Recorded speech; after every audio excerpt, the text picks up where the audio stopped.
السلام عليكم ورحمة الله وبركاته. الحمد لله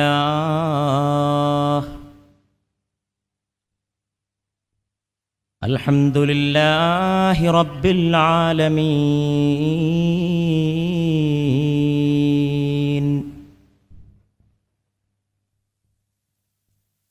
والصلاة والسلام على رحمة للعالمين. അസ്രായീൽ ഒരിക്കൽ ഇബ്രാഹിം നബിയുടെ മുമ്പിൽ വന്നു നിന്നു. ഇബ്രാഹിം നബി ചോദിച്ചു, അസ്രായീൽ, നിങ്ങളുടെ ആ കോലം എനിക്കൊന്ന് കാണണം, നിങ്ങൾ റൂഹിനെ പിടിക്കുന്ന കോലം എനിക്കൊന്ന് കാണണം. മരിക്കാൻ പോകുന്നവന്റെ മുമ്പിൽ അസ്രായീലെ നിങ്ങൾ പ്രത്യക്ഷപ്പെടുന്നത് എങ്ങനെയെന്ന് എനിക്കൊന്ന് കാണണം. മുഖറബായ മലക്ക് അസ്രായീൽ അലൈഹിസ്സലാമിനോട് ചോദിക്കുന്നു. അസ്രായീൽ ചോദിക്കുന്നു, ഇബ്രാഹിം വേണോ? ഇബ്രാഹിം നബിയെ, നിങ്ങൾക്കത് കാണണോ? കാണണം, എനിക്കൊരാഗ്രഹമാണ്. നിങ്ങൾ എൻ്റെ റൂഹ് പിടിക്കാൻ വരുന്ന കഥയെങ്കിലും എനിക്കൊന്ന് മുൻകൂട്ടി മനസ്സിലാക്കാമല്ലോ. എങ്കിൽ ഇബ്രാഹിം നബി അസ്രായീൽ പറയുകയാണ്, ഇബ്രാഹിം നബിയെ അങ്ങൊന്ന് കണ്ണടക്കുക. ഇബ്രാഹിം നബി കണ്ണടച്ചൊന്ന് പുഞ്ചിരിച്ചുകൊണ്ട് അസ്രായീൽ പറഞ്ഞു, തുറക്കാൻ പറഞ്ഞു. ഇതാ ഞാൻ ഇങ്ങനെയാണ് മുഅ്മിനീങ്ങളുടെ റൂഹിനെ പിടിക്കുക. എന്തോ ഒരു സുന്ദരനായ അസ്രായീൽ, എന്തോ ഒരു ചുറുക്കുള്ള അസ്രായീൽ, സുഗന്ധം ചുറ്റുപാടും വീശുകയാണ്, ലോകമാസകലം സുഗന്ധം കൊണ്ട് നിറയുകയാണ്. ആ നേരത്ത് ഭാര്യയെ വിടാൻ ആർക്കെങ്കിലും മടിയുണ്ടാകുമോ? ആ നേരത്ത് മക്കളെ വിടാൻ മടിയുണ്ടാകുമോ? അസ്രായീലിൻ്റെ ചിരി കണ്ടപ്പോഴേക്ക് ഭൂമി മറന്നു, തെങ്ങുംതോപ്പ് മറന്നു, മക്കളെ മറന്നു, ഭാര്യയെ മറന്നു. ഇനി ആഖിറം മതി, ഇനി ആ സ്വർഗലോകം മതി, ഇനി എൻ്റെ റബ്ബിൻ്റെ ലിഖാഅ് മതി, ഇനി സഹാബത്തിൻ്റെ മുമ്പിൽ പൂർണ്ണചന്ദ്രനായിരിക്കുന്ന മുഹമ്മദ് മദി സല്ലല്ലാഹു അലൈഹി വആലിഹി വഅസ്ഹാബിഹി വസല്ലം. അത് കഴിഞ്ഞിട്ട് അസ്രായീൽ പറഞ്ഞു, ഇനി ഒന്നുകൂടി കണ്ണടക്കണം ഇബ്രാഹിം. ഇബ്രാഹിം നബിയോട് പറഞ്ഞു കണ്ണടക്കാൻ. ഇബ്രാഹിം നബി കണ്ണ് തുറക്കാൻ പറഞ്ഞു. കണ്ണ് തുറന്നിട്ട് പറഞ്ഞു, നോക്കുക. ഇബ്രാഹിം നബി ഞെട്ടി. അതാ കണ്ണിൽ നിന്ന് തീ പറക്കുന്നു. അസ്രായീലിന്റെ കണ്ണിൽ നിന്ന്, രണ്ട് കണ്ണിൽ നിന്നും തീജ്വാലകൾ. ഇബ്രാഹിം നബി ഞെട്ടിത്തെറിച്ചു പോയി. ഭീകരമായ ഒരു കോലം, കറുത്തിരുണ്ട കോലം, നരകത്തിന്റെ അഗ്നിജ്വാലകളെ പോലെ അസ്രായീലിന്റെ രണ്ട് കണ്ണിൽ നിന്നും തീപന്തങ്ങൾ പറക്കുകയാണ്. ഇബ്രാഹിം പറഞ്ഞു, വേണ്ട വേണ്ട അസ്രായീൽ, മതി അസ്രായീൽ, കാണണ്ട അസ്രായീൽ, ഈ കോലം എനിക്ക് മടുത്തു അസ്രായീൽ. ഇത് തന്നെ പോരെ അസ്രായീലെ ഒരു കാഫിറിന്റെ ശിക്ഷക്ക്? അള്ളാഹുവിന്റെ ആജ്ഞകൾ തെറ്റി നടക്കുന്നവന് എന്തിനാണൊരു നരകം? ഇത് തന്നെ കണ്ടാൽ അവന്റെ കഥ എന്താണ്? ഇത് തന്നെ കണ്ടാൽ അവൻ ദഹിച്ചു പോവുകയില്ലേ എന്ന് അസ്രായീൽ അലൈഹിസ്സലാം സയ്യിദുനാ ഇബ്രാഹിം അലൈഹിസ്സലാമിനോട് പറയുകയാണ്. അതാണ് റൂഹ് പിടിക്കുന്ന നേരം. ആ റൂഹ് പിടിക്കുന്ന സന്ദർഭത്തെ പറ്റിയാണ് ഇമാം ഗസ്സാലി നീണ്ട ഒരു ഉപന്യാസം എഴുതിയിട്ടുണ്ട്, ഹുജ്ജത്തുൽ ഇസ്ലാം അബൂ ഹാമിദുൽ ഗസ്സാലി റഹിമഹുല്ലാ. അതിൽ പറയുന്നു, ആ നേരത്ത് റൂഹ് പിടിക്കുന്ന നേരത്ത് മനുഷ്യന്റെ സ്ഥിതി വളരെ ഭയാനകമാണ്. കയ്യിൽ നിന്നതാ പോകുന്ന വേദന, കാലിലൂടെ തുടങ്ങുന്നു, അപ്പോഴേക്ക് കണ്ണിൽ, അപ്പോഴേക്ക് നെറ്റിത്തടത്തിൽ, അവസാനം ആ ജീവൻ ശരീരത്തിൽ നിന്ന് വലിച്ചെടുക്കുമ്പോൾ ശരീരം മുഴുവൻ ഇങ്ങനെ വേദനിക്കുകയാണ്. എന്തൊക്കെയോ പറയണമെന്ന് തോന്നും, എന്നെ വേദനിപ്പിക്കല്ലേ, ആരാണ് എന്നെ ഇങ്ങനെ ഉപദ്രവിക്കുന്നു എന്ന് പറയാൻ തോന്നും. പക്ഷേ നാവടങ്ങുന്നു, കണ്ണടക്കുന്നു, ഒടുക്കത്തെ കാഴ്ചമതാ കാണുകയാണ്. പിന്നെ അതാ മരിച്ചു കഴിഞ്ഞു. കുറച്ച് അട്ടഹാസമാണ്, കുറെ നേരത്തേക്ക് കരച്ചിലാണ്. ബാപ്പാന്റെ മയ്യത്തിന്മേൽ മക്കൾ വീഴുകയാണ്, ഭർത്താവിൻ്റെ മയ്യത്തിന്മേൽ ഭാര്യ വീഴുകയാണ്. ആര് കരഞ്ഞിട്ട് എന്ത് കാര്യം?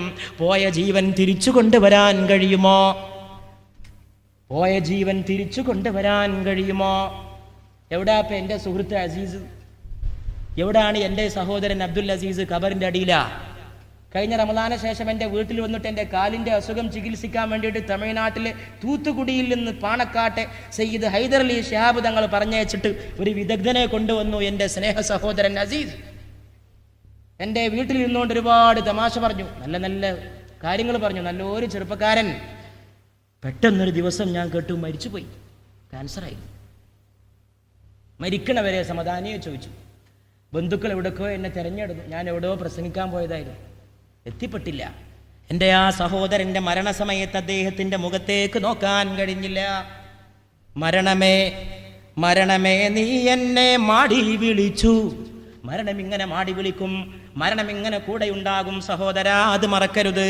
നീ കള്ളുഷാപ്പിൽ പോയിരിക്കുന്ന സഹോദരനാണെങ്കിൽ നീ ഒന്ന് ചിന്തിക്കണം, മരിച്ചു പോകുന്ന നേരത്ത് അസ്രായീൽ വന്ന് നിൽക്കുന്ന സമയത്ത് നിനക്കതെങ്ങനെ ദോഷം ചെയ്യും? നിനക്കെങ്ങനെയാണ് ഈ റസൂലിന്റെ സഭയിൽ പോയി നിൽക്കാൻ കഴിയുക? എല്ലാം കഴിഞ്ഞിട്ട് ആയുസ് അങ്ങനെ പോണ്. എത്ര കൊല്ലാന്ന് വല്ല ഗ്യാരണ്ടി ഉണ്ടോ? കഴിഞ്ഞ കൊല്ലം റമദാനിൽ കൂടെ ഉണ്ടായിരുന്നവരൊക്കെ കൊല്ലണ്ടോ? എൻ്റെ അനുഭവം ഞാൻ പറയാം, ഒരുപാട് ആള് പോയി, കുറച്ചൊന്നുമല്ല. എനിക്ക് പരിചയമുള്ള ഒരുപാട് ആള് കഴിഞ്ഞൊരു കൊല്ലത്തിനിടയിൽ മരിച്ചുപോയി. അടുത്തൊരു കൊല്ലത്തിനിടയിൽ ആരൊക്കെയാണ് ലൈലത്തുൽ ഖദറിൽ കണക്കാക്കപ്പെടുന്ന രാവിൽ എന്തൊക്കെ കണക്കാക്കപ്പെടുന്നുണ്ടാകും? അള്ളാഹു എന്തൊക്കെ മഹത്തായ കാര്യങ്ങൾ വിധിച്ചിട്ടുണ്ടാകും? പ്രിയപ്പെട്ട സഹോദരന്മാരെ, ഏതായിരുന്നാലും മരണത്തിന്റെ സംഗതി ആലോചിക്കുമ്പോഴേക്ക് ഏറ്റവും വലിയ ഭയം മനുഷ്യനെ പിടികൂടുന്നു. മരണത്തെക്കുറിച്ച് മാത്രം അവനൊന്നും പറയാൻ സാധ്യമല്ല. എന്താണ് സംഭവിച്ചതെന്ന് പറയാൻ കഴിഞ്ഞില്ല. മരിച്ചവരാരും പോയി തിരിച്ചു വന്നിട്ടില്ല. അസ്രായീൽ അലൈഹിസ്സലാമിന്റെ വിളിക്കുത്തരം നൽകിയവരാരും പിന്നെ തിരിച്ചു വന്നിട്ടില്ല. മരിച്ചു കഴിഞ്ഞാൽ പിന്നെ എല്ലാവരും പറയും മയ്യിത്ത്. പിന്നെ സമാധാനമൊന്നുമില്ല, പോയി മയ്യിത്ത്. മയ്യിത്ത് എപ്പോഴാ എടുക്കണ്? മയ്യിത്ത് എപ്പോഴാ കുളിപ്പിച്ചെടുത്തിക്കണ്? കോടീശ്വരനായിരിക്കാം, പ്രമാണിയായിരിക്കാം, രാജാവായിരിക്കാം, പ്രധാനമന്ത്രി ആയിരിക്കാം, ആരാണെങ്കിലും ശരി. മയ്യിത്ത് എപ്പോഴാ എടുക്കണ്? ജനാസ എപ്പോഴാ എടുക്കണ്? എപ്പോഴാ ഇറക്കണ്? എപ്പോഴാ കുളിപ്പിക്കാൻ എടുത്തു വെക്കുന്നത്? കുളിപ്പിക്കാൻ എടുത്തു വെക്കുമ്പോഴേക്കതാ പള്ളിയിൽ നിന്ന് കട്ടിൽ കൊണ്ടുവന്ന് വെച്ചിരിക്കുന്നു. 6 കാലുള്ള കട്ടിലിലൂടെ ഒരു യാത്ര പോവുകയാണ്. ഇന്നലെ വരെ പിണങ്ങിയവൻ പോലും ഇന്ന് വന്നിരിക്കുകയാണ്. ക്യാ ഹെ ദസ്തൂറെ ദുനിയാ ഖുദാറാ, ക്യാ ഹെ ദസ്തൂറെ ദുനിയാ ഖുദാറാ, മർത്തെ ദം തക് കിസി ने न पूछा, बाद मरने को मैयत को मेरी लोग सर पे उठाए हुए हैं. ഈ ദുനിയാവിന്റെ നിയമം എത്ര വിചിത്രമാണ്. മർത്തദം തക് കിസീനെ ന പൂച്ച. ഞാൻ മരിക്കുന്ന ദിവസം വരെ ആരും എൻ്റെ കഥ വന്നൊന്ന് ചോദിച്ചില്ല.